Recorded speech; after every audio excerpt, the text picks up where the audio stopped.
Hi friends, in this video let us see to the 6M BCom IT2 Income Tax 2 question paper pattern and blueprint of question paper.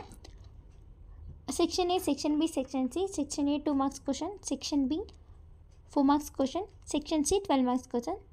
Section A 8 ಕೊಟ್ಟಿರ್ತಾರೆ 6 attend ಮಾಡಬೇಕಾಗುತ್ತೆ. Section B 5 ಕೊಟ್ಟಿರ್ತಾರೆ 3 attend ಮಾಡಬೇಕಾಗುತ್ತೆ. Section C 5 ಕೊಟ್ಟಿರ್ತಾರೆ 3 attend ಮಾಡಬೇಕಾಗುತ್ತೆ. This the question paper pattern. Blue print of question paper ಬಂದು chapter 1 2 marks 2 ಕೊಟ್ಟಿರ್ತಾರೆ, 4 marks 1 12 marks 2. Chapter 2 2 marks 1 4 marks 1 12 marks 1. Chapter 3 2 marks 2 4 marks 1 12 marks 1. Chapter 4 2 marks 1 4 marks 1 12 marks 1. Chapter 5 2 marks 2 4 marks 1 12 marks ಈ ಚಾಪ್ಟ್ರಲ್ಲಿ ಇರಲ್ಲ.